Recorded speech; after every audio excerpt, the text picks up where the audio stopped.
finished last class talking about seismic full waveform inversion and how we can use potentially the Wasserstein metric to try to solve this big inverse problem. So I'm just going to give a very brief overview of the problem, and then I'm going to talk about a few properties of the Wasserstein metric that make this kind of nice for this problem. So what do we have?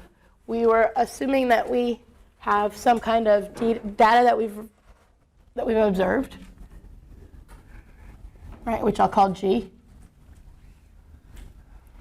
And we said, well, this is really from coming from some kind of wave equation.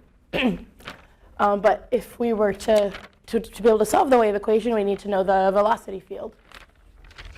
So if we happen to know the velocity field, and maybe this is a velocity field with different layers, salt deposit, whatever, then through the wave equation, we could get this profile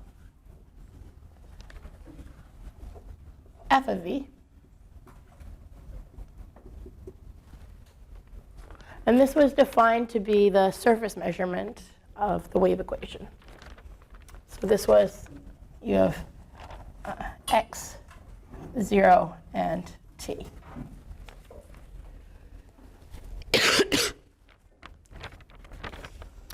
Right, so what's our goal? We're given this. We want to find this so that if we solve the wave equation, we get something that looks like our data.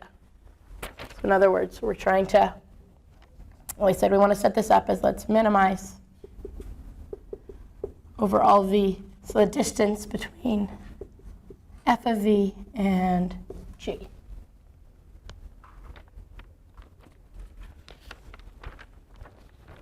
Okay, and we did a little toy example last time where L2 didn't look like it was very suited for this job, and Wasserstein in the toy example looked like maybe it could do something.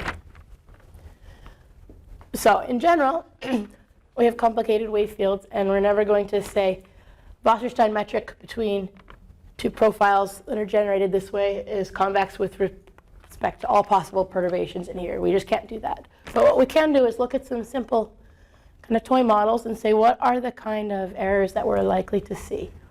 If we guess the velocity wrong, what is the resulting kind of error in this going to look like? And if we can parameterize that and show that Wasserstein is convex with respect to those kind of natural errors, then we have something that feels very natural to try to minimize. So let's look at some simple examples. So say we have a 1D constant velocity model.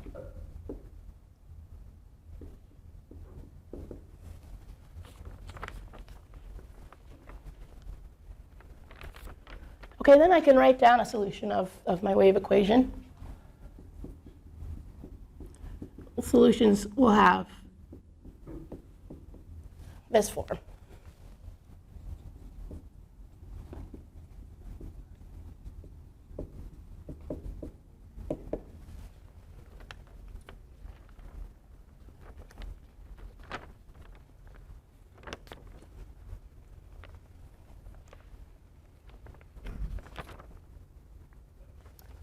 Okay, so what happens if I guess this velocity wrong?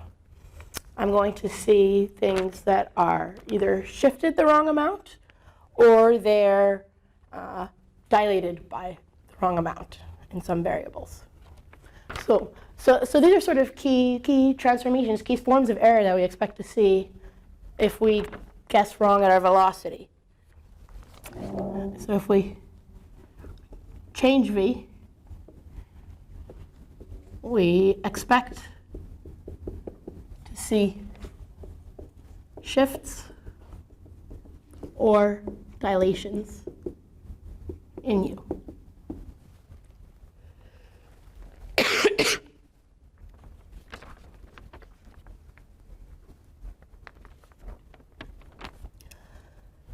And then the other kind of, I guess, form of error that's very natural in this problem is, let's say we have a layered material.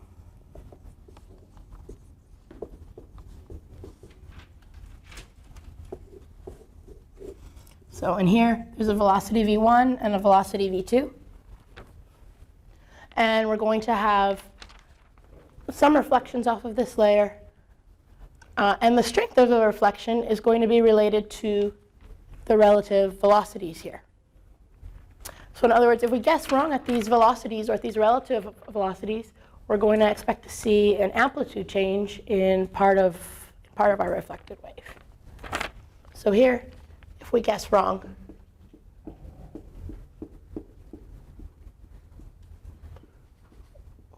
we expect, I guess a partial amplitude change, I'll call it.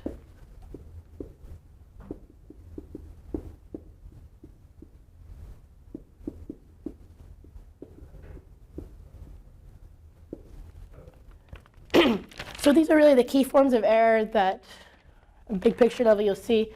And what I want to do is argue that Wasserstein metric will be convex with respect to these types of errors.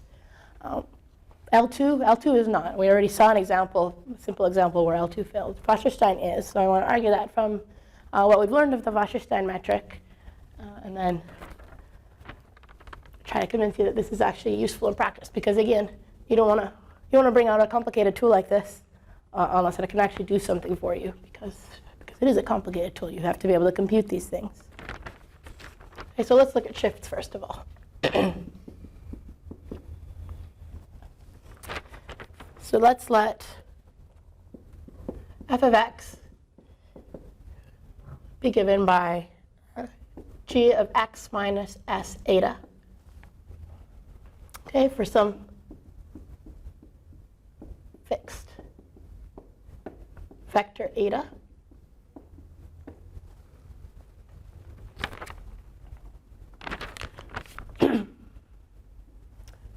So this says this is similar to the example we did last class. We're taking the signal and just shifting it by an amount s, right, in the direction eta in this case, because I'm not assuming we're 1D anymore. Okay, so then I claim that the squared Wasserstein distance between f and g is convex with respect to the shift parameter.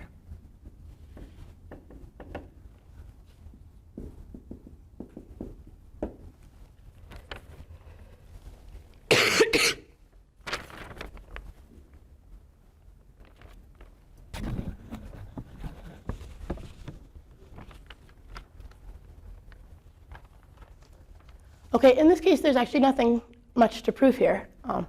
When one profile is generated from a shift of another one, then to get our optimal map, we just have to shift things back.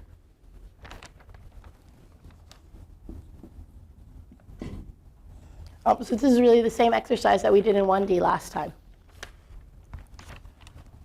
So as in 1D, the optimal map T is just a constant shift.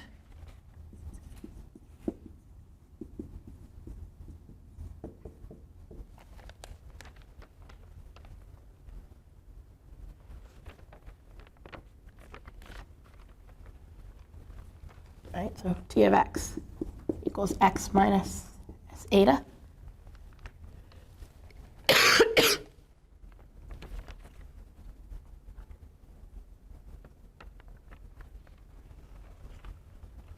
Okay, and if we look at the Wasserstein distance between these two things,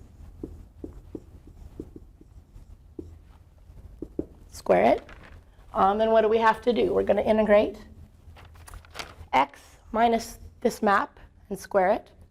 So the x's go away, and what do we have? We have s squared eta squared times our source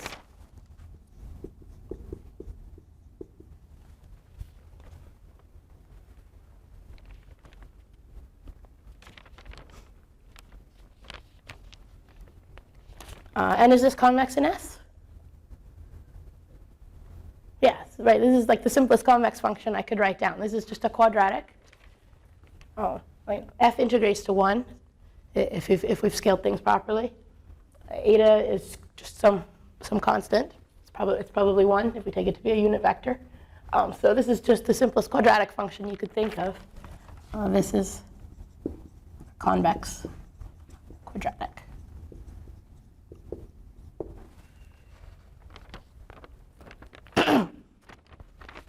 So shifts are the easiest thing in the world with the Wasserstein metric, but as we pointed out last time, they're actually one of the hardest things in the world for an L2 or LP type distance.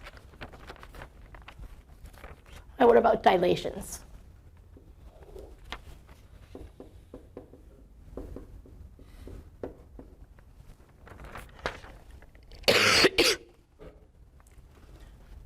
So here I'm going to let f of x be related to g through a dilation. Now A is a matrix.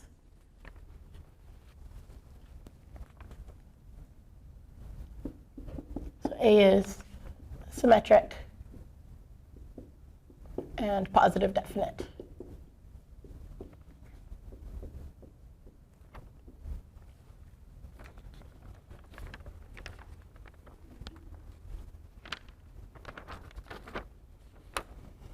Okay, now we have to be careful when we do this kind of transformation. I'm going to change the total mass, which I want to not do. So what do I have to look at? If I want to compare these things in Wasserstein, I have to renormalize somehow. I'm going to claim that F and G normalized is convex with respect to the eigenvalues of this matrix A.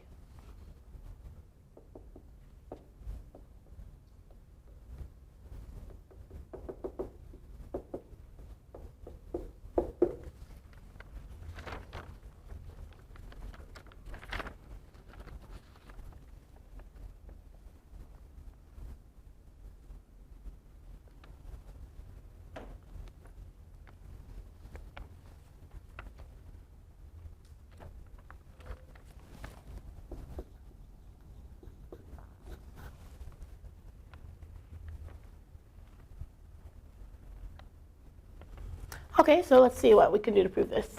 First of all, let's work out what g over its mean is. So g of y over g is equal to, okay, if we want to let y equal ax, this is going to be f of a inverse of y divided by the average of f a inverse of y.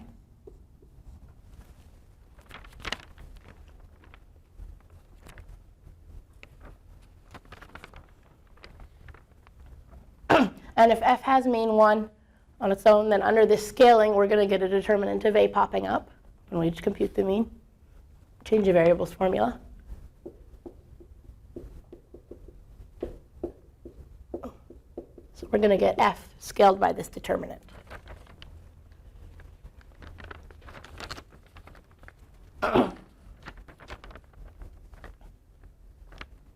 Okay, so we want to estimate or compute the Wasserstein metric here. The easiest way to do it is if we have an optimal map. So what would you propose is the optimal map from F to G here?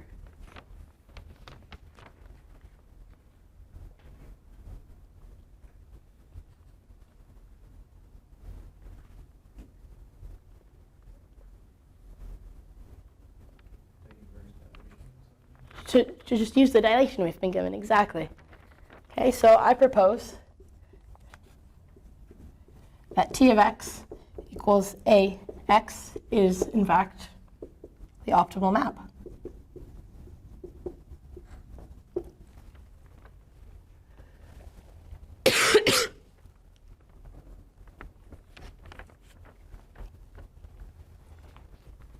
Okay, indeed, T pushes forward F onto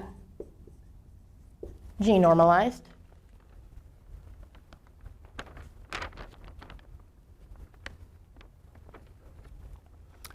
How do we know this is optimal?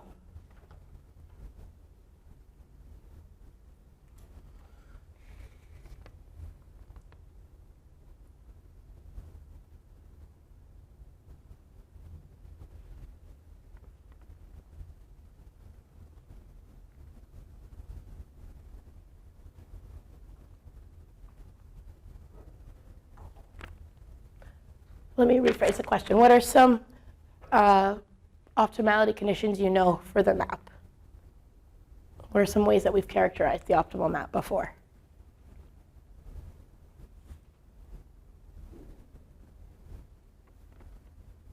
Satisfy the PDE. Okay, it'll satisfy the PDE. What else? What other conditions? Cyclically monotone. Okay, what else? Push forward. Okay, the push forward we wrote there.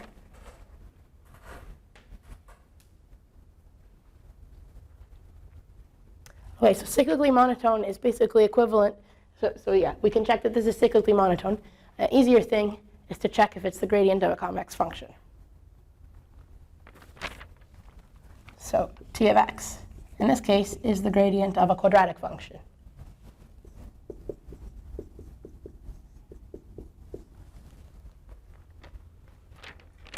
All right, a, I said at the beginning, is positive definite. So this is the gradient of a convex function.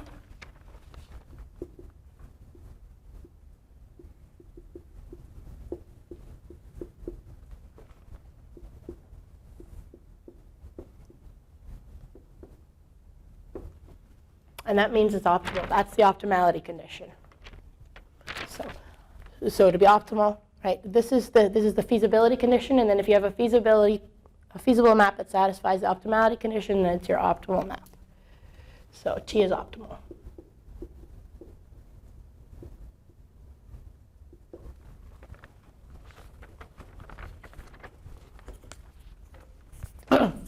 So if I have a map, now I can try to write down what is my Wasserstein distance.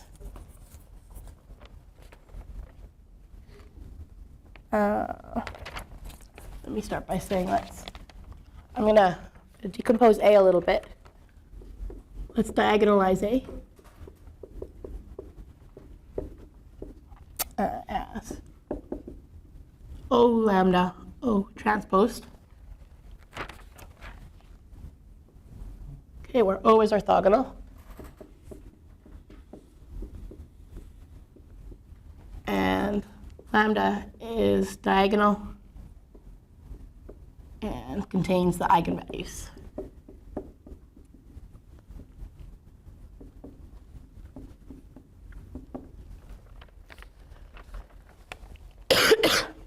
I do this because I'm trying to say something about the eigenvalues, so I need them to show up in here somewhere.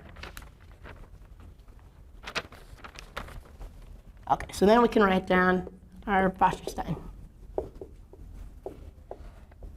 Okay, so this is, right, x minus the map, weighted by f.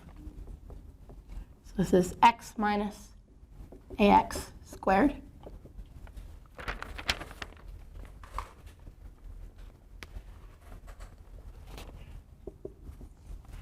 Which now I'm going to bring in this decomposition so that I can bring in my eigenvalues.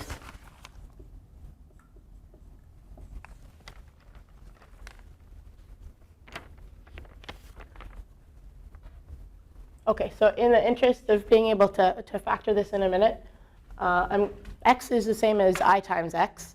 And I'm going to write I in a funny way.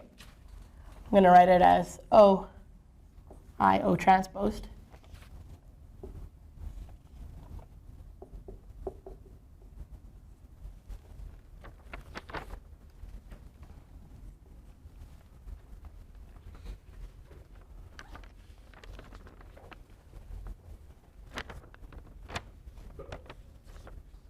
And actually, let me write A decomposed as well while we're at it.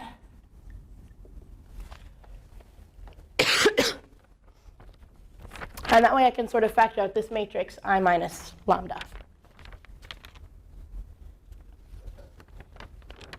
Okay, so what is this if I work it all out? I have f of x times x transposed O I minus lambda squared O transpose x.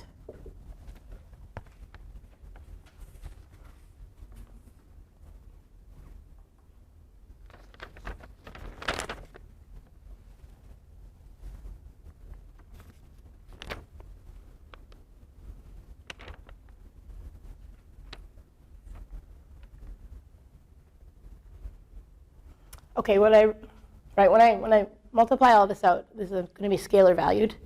What I really care about is getting at the values in here. I don't so much care what's going on in this part of the integral. So I'm going to just do a little change of variables to make this a little bit easier. Let's let z equals O times x.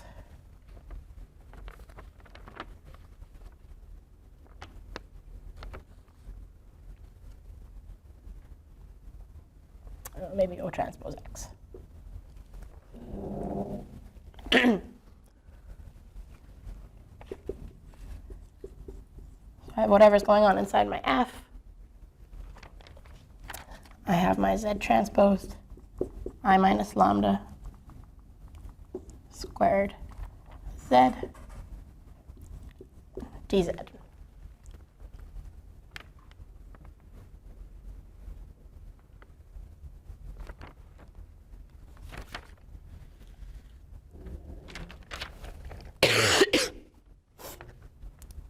Okay, and this is a diagonal matrix, right? So there's nothing very complicated about this product here. This is going to be nothing but the sum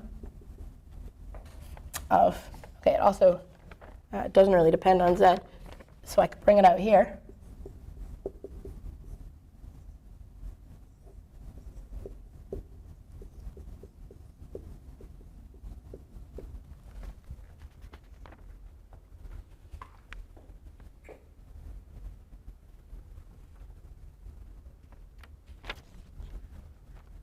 Yeah. Okay, glad I could help.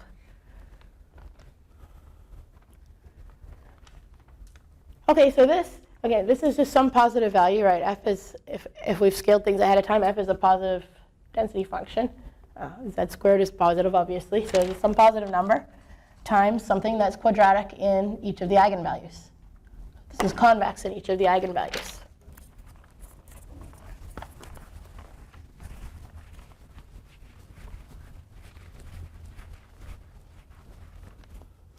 So then we can say that, indeed, this is convex in each of the lambda j.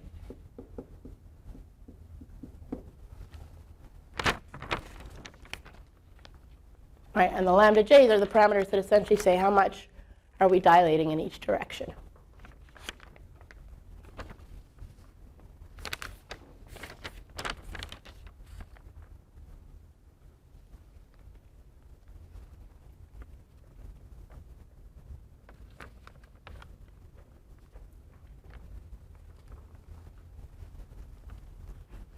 Okay, and then the one other kind of big picture transformation that I said we might be interested in is these partial amplitude changes. Okay, this one's the trickier one, but it's not too bad.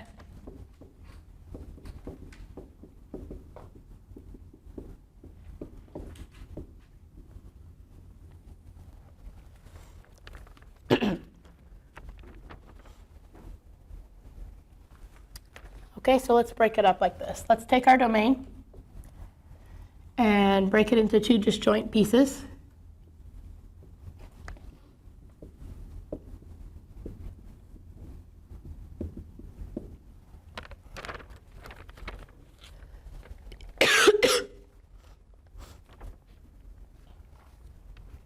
Okay, and let's let. So what I'm going to assume is that in part of the domain, we're getting a weaker reflection than we should because of some error that we've made in the velocity field. So I'm going to parameterize this amplitude loss by a parameter beta. So beta is between 0 and 1 is the amplitude loss parameter.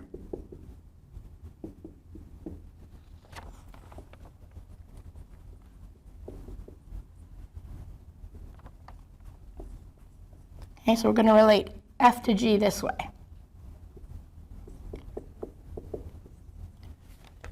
In part of the domain, it's going to stay g. But in part of the domain, we've lost some of the amplitude.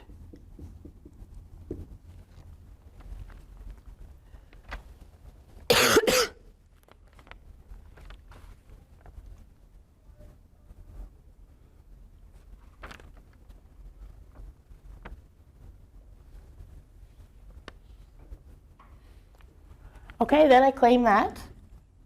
Indeed, if I take the Wasserstein metric between these two things, again, I've got to rescale here, renormalize here.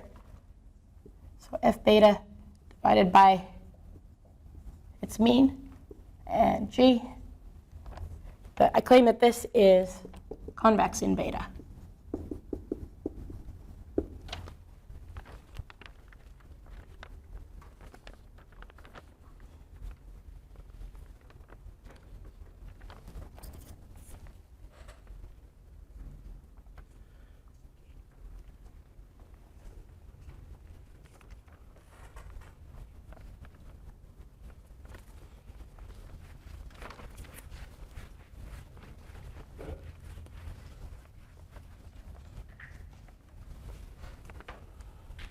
Okay, so let's see what we can do with this here.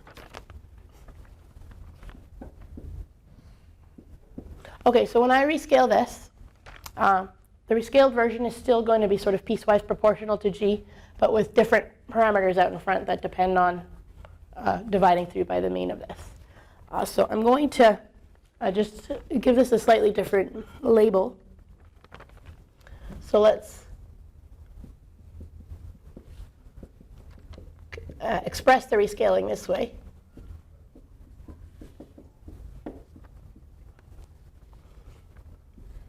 So h alpha of x is, okay, so the rescaling is going to be of the form 1 plus alpha g of x. Okay, alpha might be negative. We've lost something. And then this is going to take into account the fact that we've had to divide through by the average in part of the domain. And then it's going to be some other value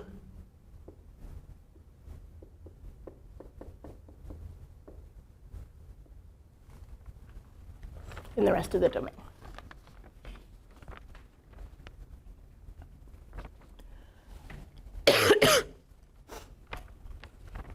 Okay, and these parameters, alpha, gamma, are chosen so that we get this relationship, so that beta is our amplitude loss, and then we've rescaled to make things mean 1. Okay, so I'll write down the relationships here. I'm not going to do the nitty-gritty calculations. So gamma is related to alpha by integral of g over the different domains. That ensures that we're dealing with probability densities again.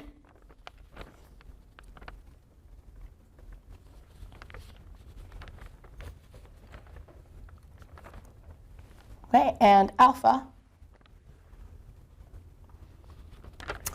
is going to have to be given by beta divided by beta times the integral over the first domain plus the integral over the second domain minus 1.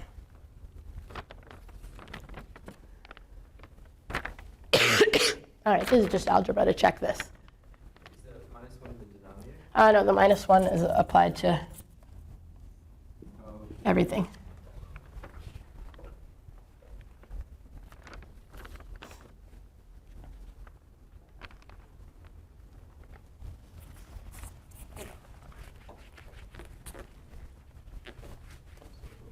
Yes.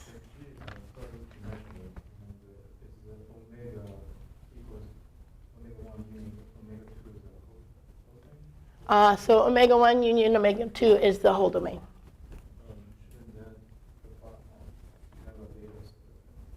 What's that? So for the top, is that the bottom is just 1 minus the top? What do you mean it's 1 minus the top? If you're saying that integral omega 1g plus integral omega 2g is 1, right? Right. So for gamma, it's just at the bottom, you don't need 2 integrals, you just need 1 integral. It's just like 1 minus. Well, it's just 1 minus the integral over omega 1, sure. Yes. Yes, yeah, G is set to be a probability density, so yeah, indeed we know its entire integral. Okay, so what are some comments that I'm going to make on this? One is that, okay, I've written this thing, right? H is sort of related to F somehow. And if we take different values, if we take H0, if I take alpha equal to 0, what do I get? There's no change, right? So it's just G. And then the idea is if I take the right parameter, I'll get my F back that I'm interested in. Okay, and this is the right parameter. So this alpha is somehow a function of my parameter beta. So we can write F beta hat is my rescaled thing, is H if I choose my appropriate alpha. And this is my appropriate alpha.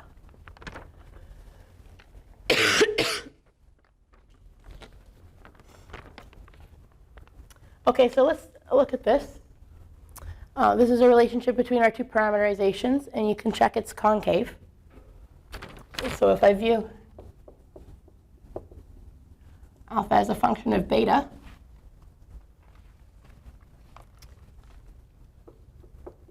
it is concave. Okay, that's just a matter of taking two derivatives and checking it's negative.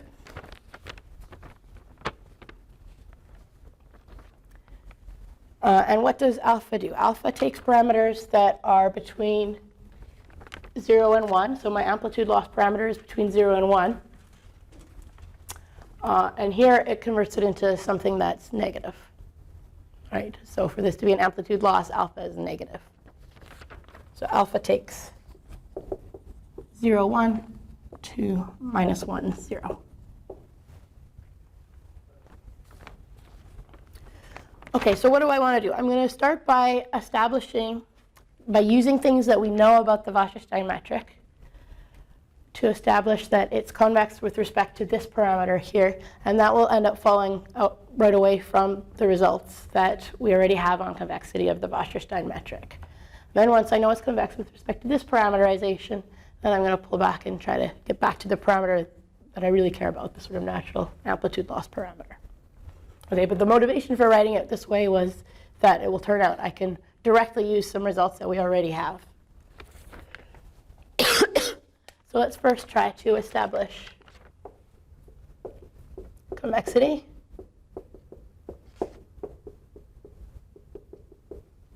With respect to alpha.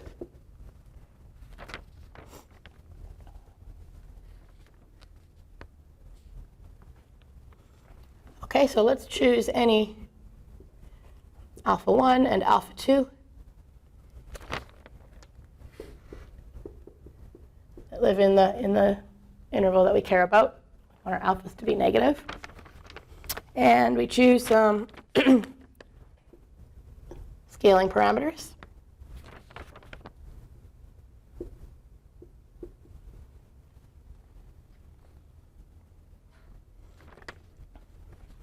Okay, now we already have convexity results on the Wasserstein metric that we proved last class. Okay, so let me take it over here. We know that if we take a convex combination of measures inside the Wasserstein metric and squared, we have so S H alpha 1 plus 1 minus S H alpha 2 G.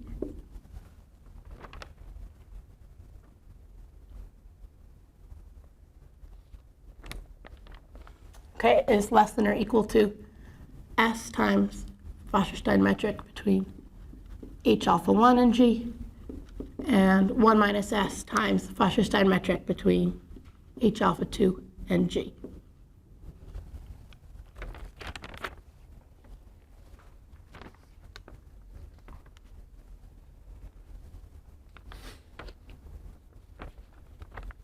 Right, this is convexity of W2 squared itself.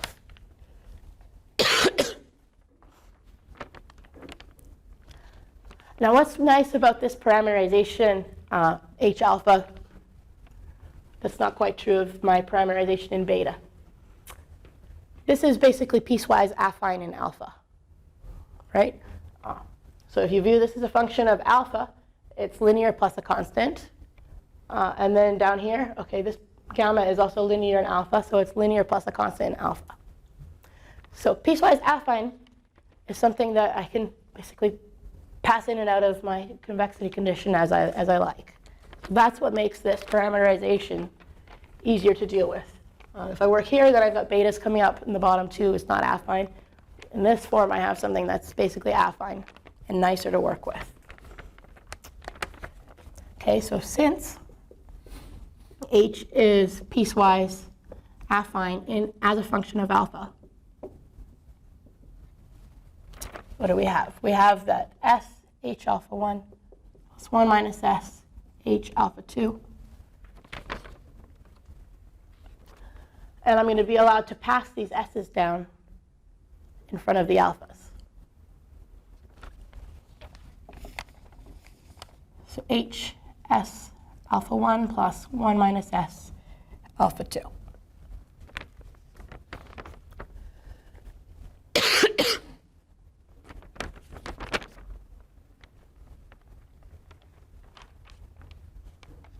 right, I put an S in front of here. It effectively ends up multiplying the alphas. So S in front of here effectively ends up multiplying the alphas. It also ends up multiplying this. Then I have a 1 minus S, so I get back where I started.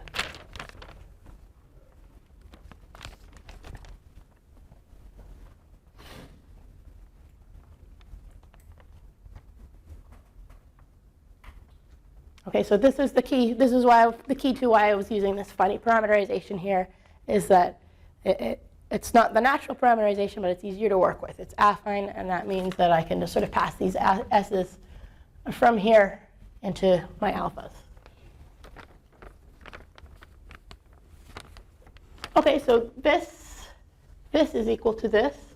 So what do I have? I have that W2 squared. Distance between H S alpha 1 plus 1 minus S alpha 2 and G is less than H alpha 1 and G and 1 minus S distance between H alpha 2 and G.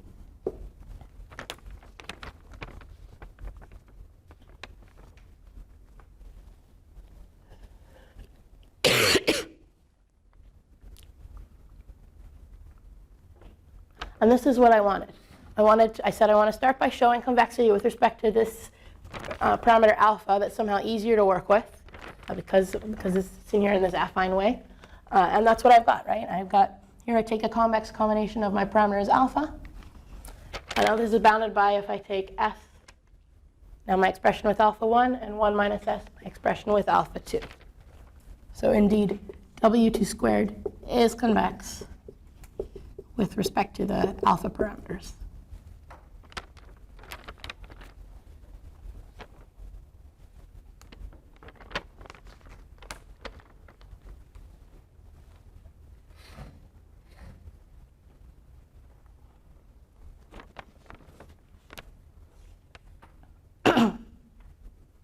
Now I want to translate this result in alpha to result in beta because this is the physically meaningful parameter that's going to actually pop out. So I need to know how Wasserstein depends on these things. So one result I'm going to need is how does this vary in alpha? And it turns out this is a decreasing function of alpha.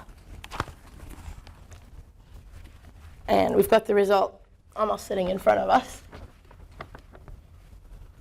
So this is one important result.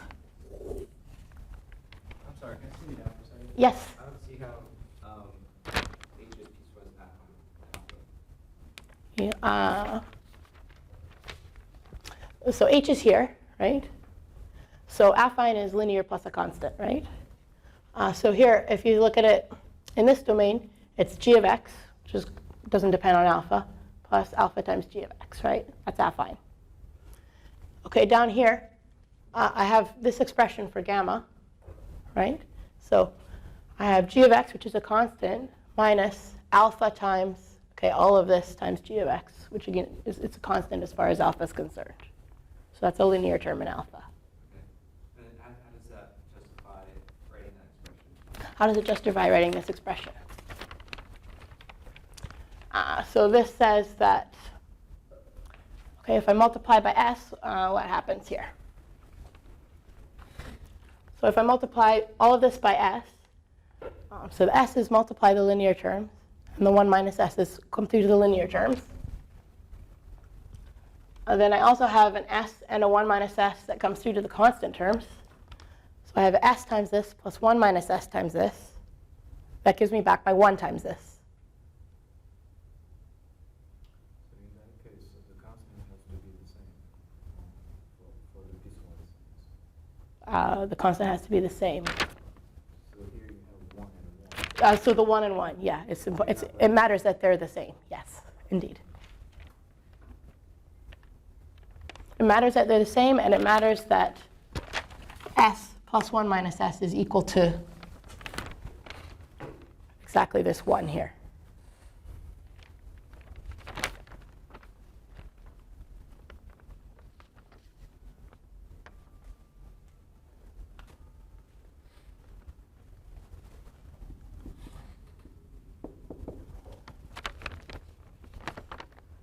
Okay, my next claim is that this W2 is a decreasing function of alpha. This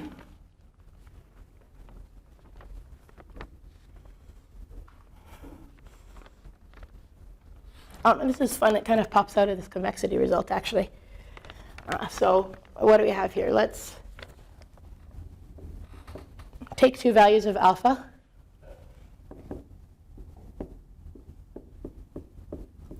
Okay, so these are two allowed values of alpha. And I'm going to actually try to pull. So what do I want to do? I want to say that, okay, alpha 2 is bigger than alpha 1.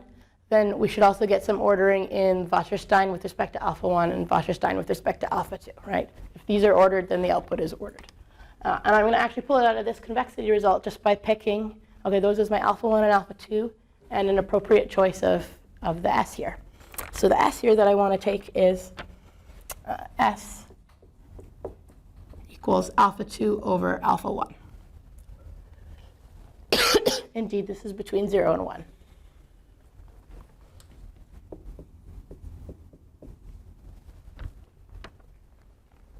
Right, alpha 1 is larger in magnitude. Both of them are negative. So this is between 0 and 1. So this is an allowed S for this convexity result.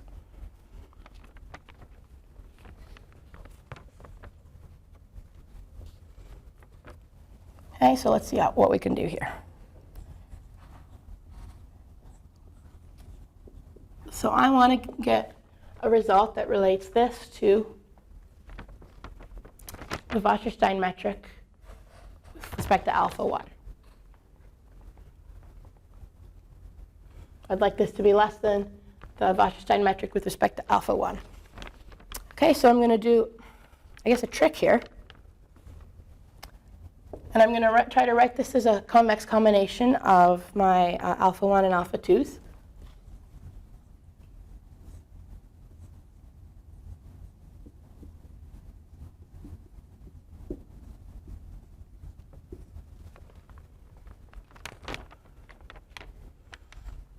Okay, so what is S times alpha 1? S times alpha 1 is indeed alpha 2. And then I've just put 0 here.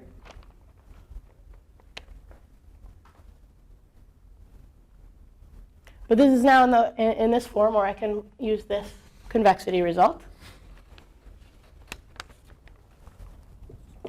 So what is my result? This is less than or equal to S times Wasserstein with respect to alpha 1 plus 1 minus S times Wasserstein with respect to 0.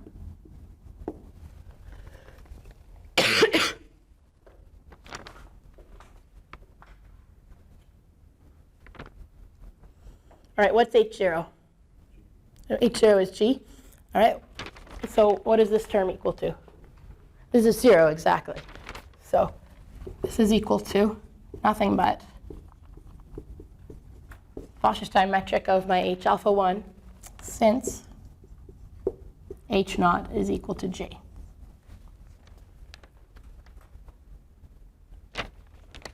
Okay, so alpha 1 less than alpha 2 implies that Wasserstein of my alpha 2 function is less than or equal to Wasserstein of my alpha 1 function, because this parameter here is less than 1. So this is less than or equal to.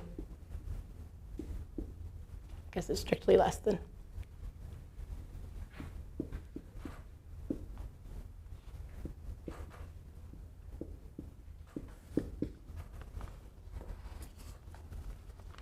Okay, so I have this claim, I have this claim.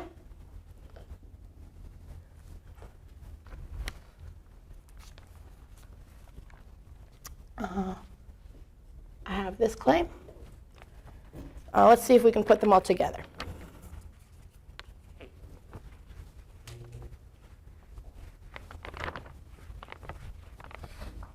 So I want to do something about convexity with respect to my natural, kind of physically meaningful parameter. All right. So, okay, I know what I need on the left-hand side. Anytime you're trying to prove a convexity result, you know what you need on the left-hand side.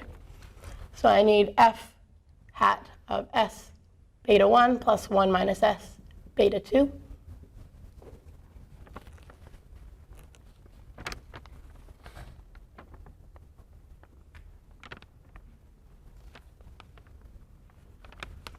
Okay, and I knew that, I should probably have put a g in there too. I knew that I could relate this to my function h if I chose the right value of alpha. So alpha as a function of s beta 1 plus 1 minus s beta 2.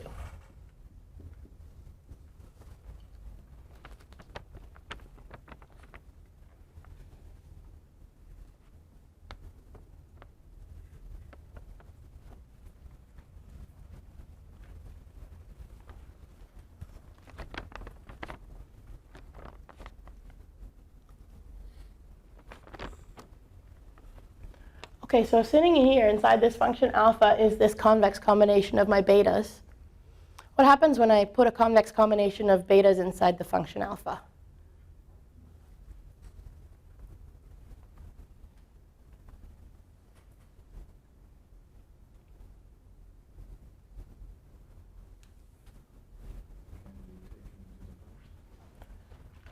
Can be taken to the front. How do you mean?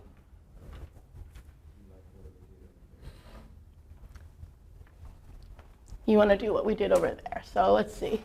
Here, so here I'm not really viewing this as a function of beta. It's not quite the same thing. But I'm going to bring your attention over to this thing that I just noted, right? Alpha is a concave function. So convexity in reverse. Right, so since alpha is concave, okay, normally when I write something like this, if we were going to do this for a convex function, then you'd expect me to write a less than or equal to here. But I'm going to go the other direction since we have a concave function.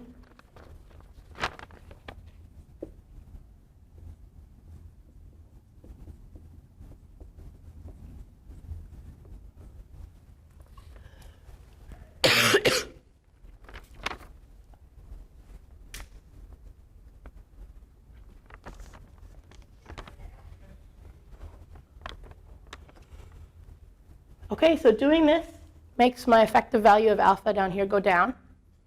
But we know that if I lower the value of alpha down here, Wasserstein metric goes up, right? We just showed that over here. Wasserstein is decreasing in alpha, so if alpha goes down, Wasserstein goes up. So then since W2 squared decreases in alpha, what do we have? We have W2 squared f hat s beta 1 plus 1 minus s beta 2 g. going to be now less than or equal to h s alpha of beta 1 plus 1 minus s alpha of beta 2.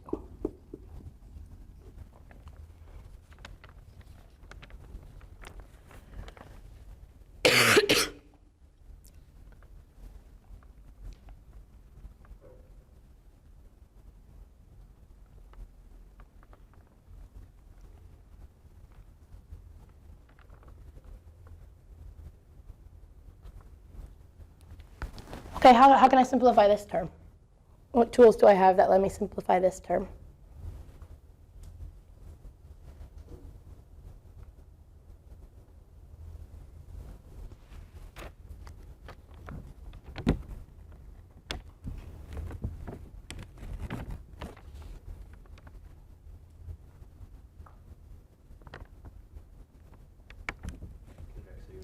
I have convexity with respect to alpha, exactly. So now, by using the fact that, okay, alpha is concave, I've got this relationship between my betas and my alphas, and now I've turned this into a convex combination of the alphas. So this is nothing but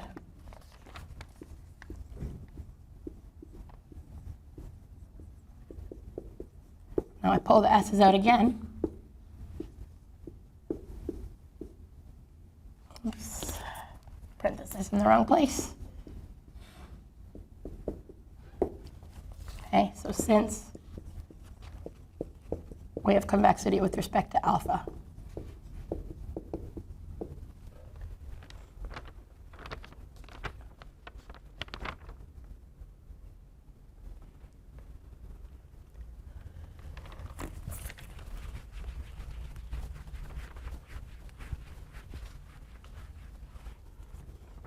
and now we're in business, because h of alpha at this particular value, beta, is exactly how I defined my f hat. Right? I picked this value of alpha to give me my f hat. So in the end, I get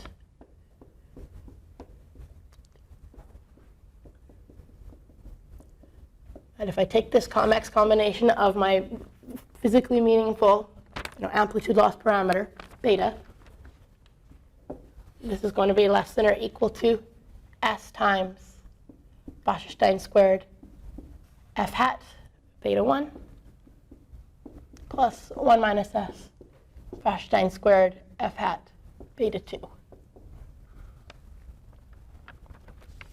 And that's the result I wanted.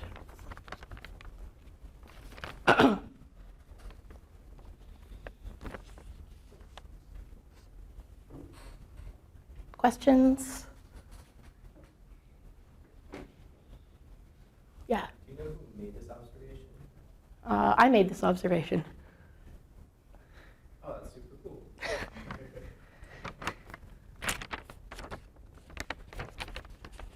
And I can assure you there's a lot of trial and error in making this observation. But yeah, so this was a paper with Bjorn Enquist, who's at UT Austin, and his former PhD student, Yunan Yang, who is now at Courant Institute doing a postdoc. So I think I posted on Canvas one of the papers where we did this. But these are nice results. They say not just like, here's another metric that you could use, but actually this is a metric that has the properties that are advantageous for this problem, that in the kind of errors we expect to see in this application, we're going to get convexity. And convexity means we have a shot at minimizing this. And actually, in some practical computations, we've had good success with some benchmark problems. So yeah, and there's papers that have computations and pictures. Another nice property of Wasserstein that we talked about, I don't really have to do any more exercise on it, but I'll say is that we mentioned, I think last class, that Wasserstein is relatively insensitive to noise.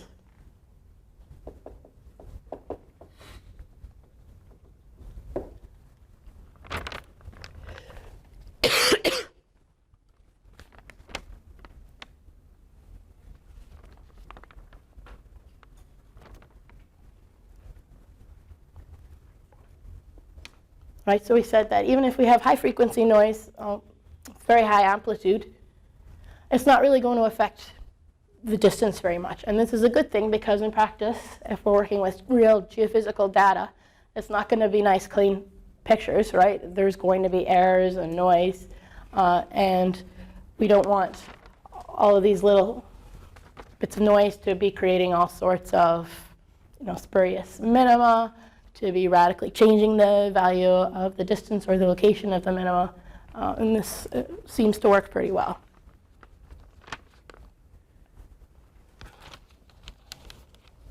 This is just one example of a class of problems I guess I would call parameter estimation problems. And there's potential use for Wasserstein in many of these, and it's being used in some of these. So Jimmy mentioned an example last class where he was trying to do something and L2 wasn't working very well. You were getting trapped in these local minima. And this is something that can happen. I mean, it's a big problem in optimization in general, right, if you don't have something that's convex. So indeed, Wasserstein metric can be used in a wider array of parameter estimation problems. Wider, missed a word.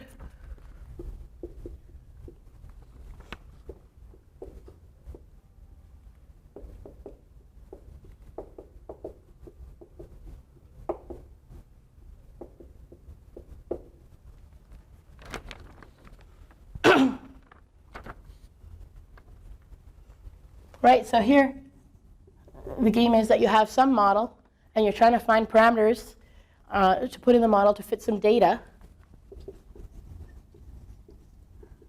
So over all sort of feasible parameters, you want to make your model fit your data as well as possible. So here, F is a model, and G is data.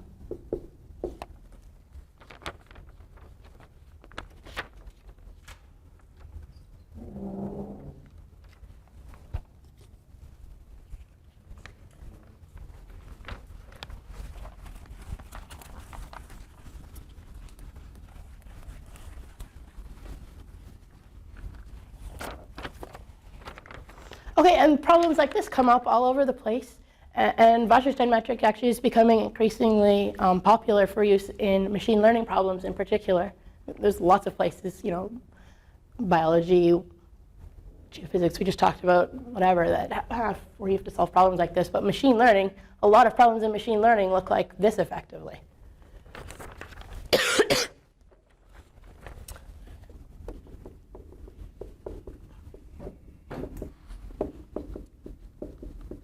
Okay, so a lot of machine learning problems have this form.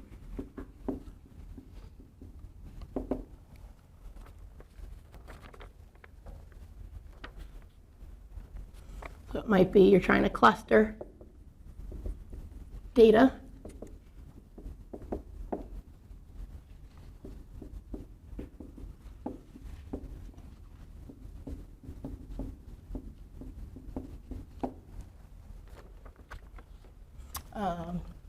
You might be trying to identify anomalies.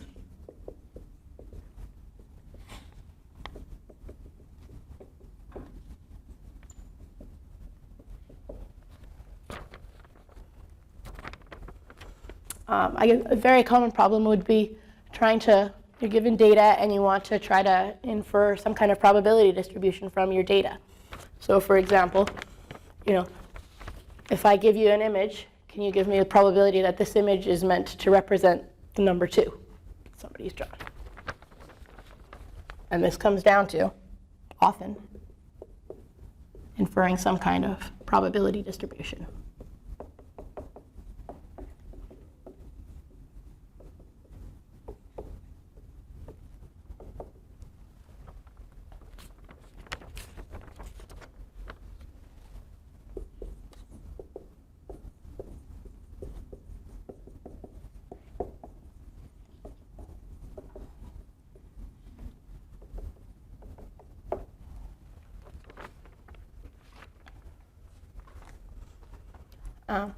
So I'm not going to go into a lot of these applications. I posted on Canvas a set of slides by Justin Solomon and I think Marco Caturi, where they list a lot of these different applications with references. So that's something you can definitely check out. You know, maybe that for a project you want to go in more in depth into one of these.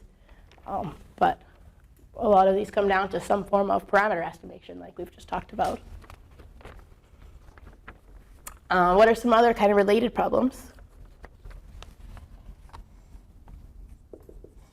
Maybe you have a model that is trained on a data set.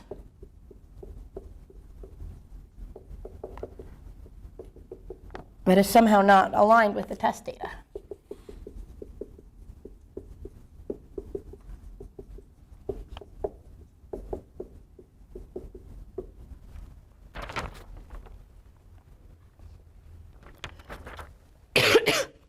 So this could show up in different ways. Maybe you've trained a model using, you know, to recognize a picture of a stapler or something, using really clean images of staplers.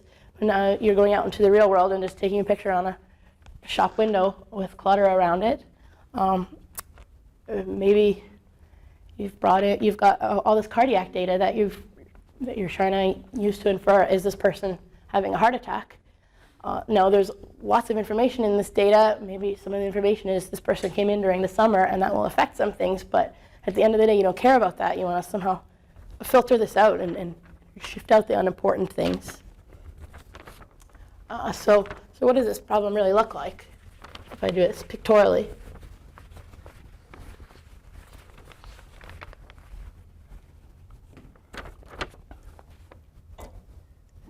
So pictorially what you might do in, say, a classification problem is you have objects that are of different sorts, and you do some work, and you say, I can classify them by sliding a hyperplane through this and saying everything on one side is class A and everything on the other side is class B. So here's your training data. This is your classification, say hyperplane.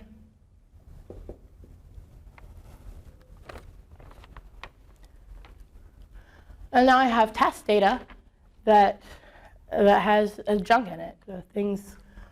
The pictures aren't taken in the middle of the screen, or there's extra noise or extra information you don't care about.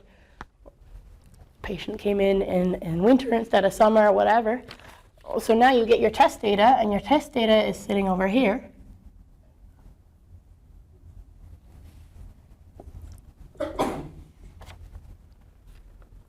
And your classifier is not doing a good job here.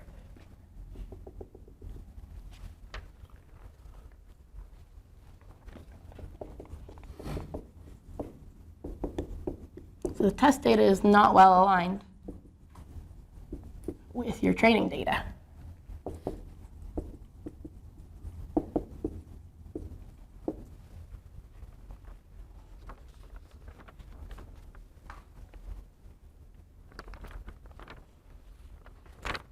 So a solution to this is to say, let's first realign things. How do we realign things? We want to somehow map this onto this in as clean a way as possible, right? That kind of preserves what's going on in here. We don't want to be yanking things apart, twisting things. Optimal transport techniques give a really nice framework for doing that. So this is one option, is to use optimal transport to somehow map your test data into your training data.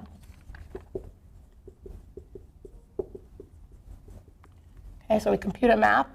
It says, all right, everything goes that way. Right, it might not be a constant map. Somehow this gets morphed into here, and now you say, now my classifier makes sense. So I do this under the map T, and now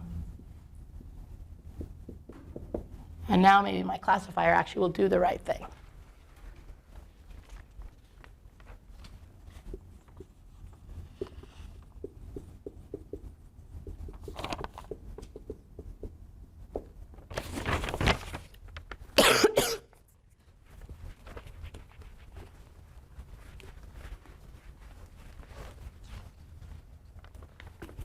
Okay, you get similar ideas in image registration.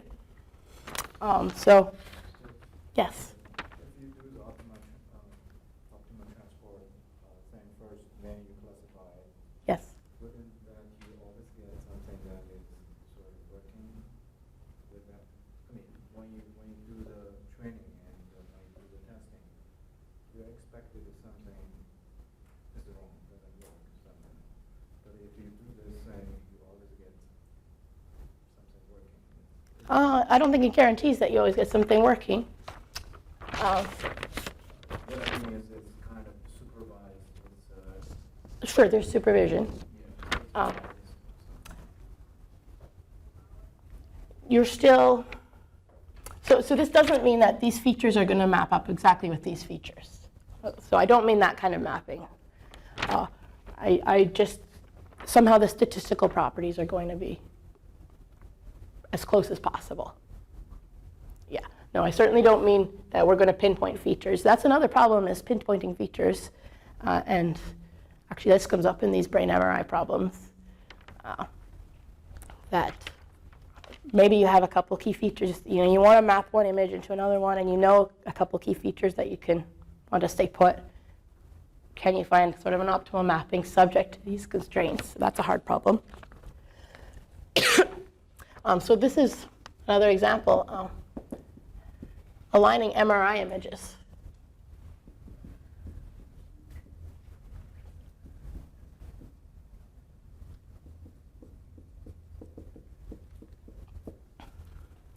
So you might take two images of the same brain, but you take them at different times using different machines. Pictures are taken from slightly different angles. The person's got their head tilted a little bit in one of them, and the images are going to come out different. And now you want to sort of bring these all into a common frame of reference and track what's going on in them so that you can now use your tools to track what's going on in them. And this is actually a little bit natural for optimal transport in that you actually have a density that comes up. So MRIs measure proton density. That's what the pixel intensity really means. So there's really a natural density that shows up in this thing. So mapping between brain MRIs, we're trying to find some sort of smooth mapping, brings these into the common reference frame, where you can use whatever tools you have from medical image analysis.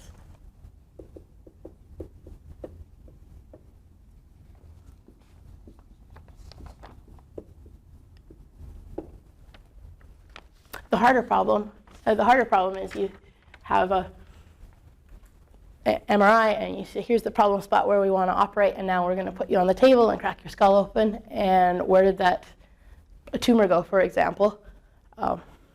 So there's people working in these fields, neurologists are interested in optimal transport techniques for that.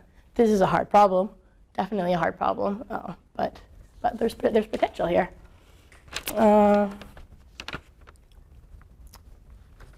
What else? This is one that's easy to draw.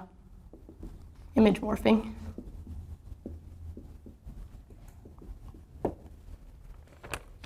If you want to morph this image over here into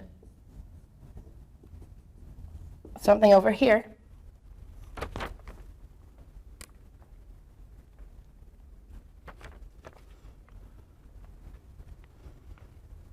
okay, so you could take a weighted average of them over time, and that will cause this to slowly get lighter while this gets darker and eventually fills in. But that might not be what you want for sort of natural movement. But another option would be, let's compute a map between them. And if we compute an optimal transport map, this really gives us a family of images.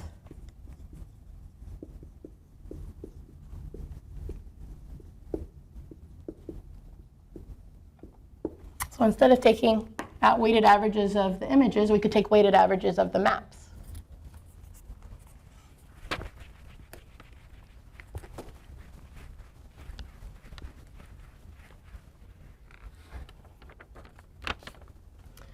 So the in-between maps look something like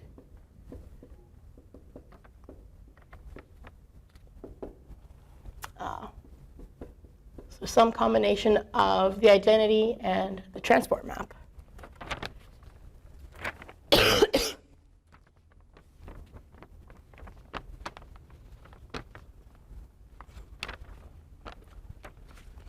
Right, and then we can define these. So let's let this be T lambda, which gives a family of images.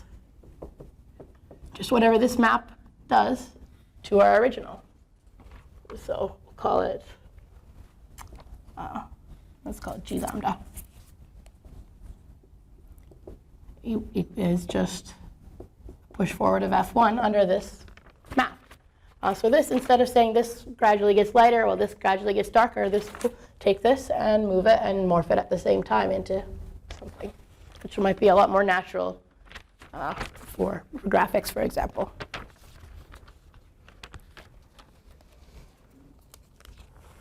Okay, and then another big application is in averaging data.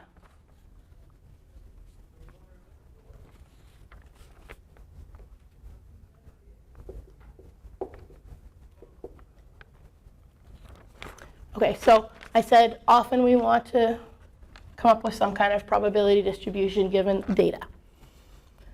We have lots of data, right? This is what's big right now. We want to be able to handle big data.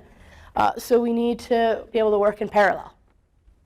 So I'm going to spread out my data to different clusters and say, each of you go off and you come up with some probability distribution. And now when you're done working, bring me back your probability distributions. And I've got to put this together and somehow aggregate this into one overall probability distribution that summarizes the results of all of these. Okay, so we have lots of data. So we parallelize and end up with multiple probability distributions.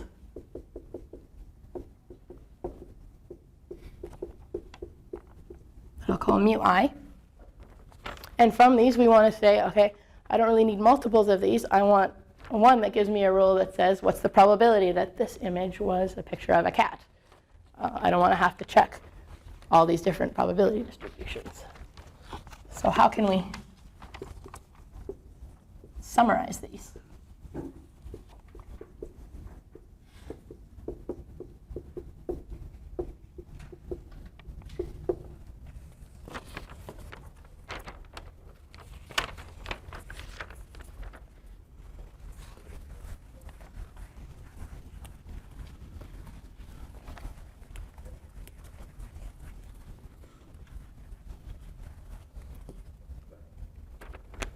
Okay, so what are we trying to do? Effectively, this comes down to some kind of parameter estimation type thing again. We want to find a mu that's as close as possible to all of these different ones as possible. So we have mu1, mu2, mu3. All of them are trying to approximate the real probability distribution. So the one we want should be as close to them as possible. So we want to try to minimize, again, some misfit.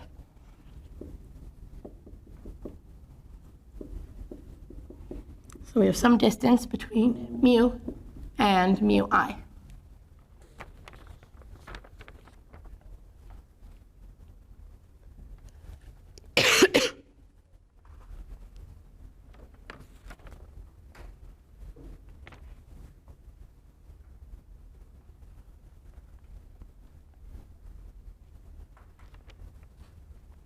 Is this a convex combination? This would be a convex combination in lambda, yes.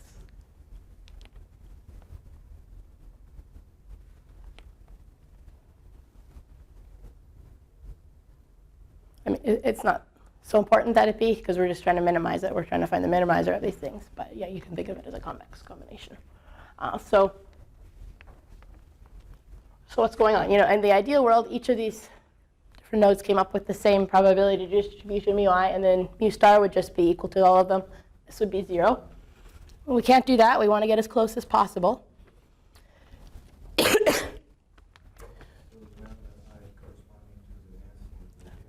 So lambda I is just some weight that's given. They might all be equal weights. You could just let lambda I be 1 over n, or maybe some probability distributions you have more confidence in than others, and you'd give them more weight. Maybe some of them had more data, so you want to give them more weight, whatever.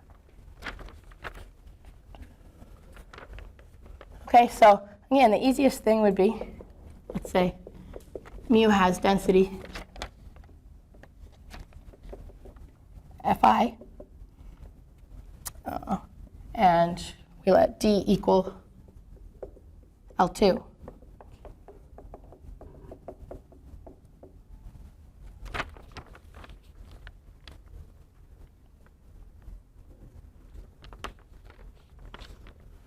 Okay, then, it's not hard to check. The min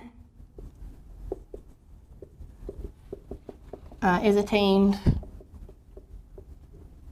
precisely when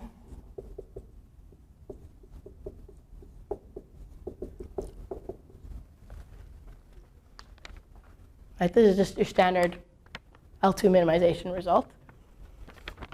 Or in other words, F is just a traditional average.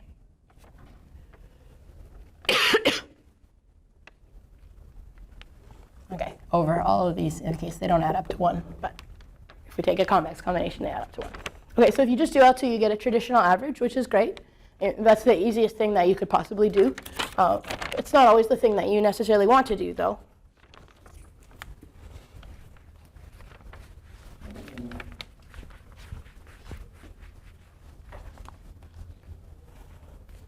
So, again, if you have, this is your F1, and you have another F2 out here. Okay, maybe this should be a bimodal kind of distribution. That's what you're going to get when you average, but maybe it shouldn't be. Maybe, or maybe you should have another Gaussian that sits in the middle, or something else. So maybe this is what you want, something that's kind of pale, or maybe you want something that's in the middle. Doing the averaging is going to catch all of these little anomalies in each of these probability distributions, certainly. So another option here in this misfit is to say, let's not use L2, let's use Wasserstein. It's very natural here because we're actually already given probability distributions here. Wasserstein is a metric on probability distributions. So I'm going to talk more about that next class. What happens when instead of L2 or something else here, we put Wasserstein here? What kind of probability measures do we get in the end? And this is called the Wasserstein barycenter problem.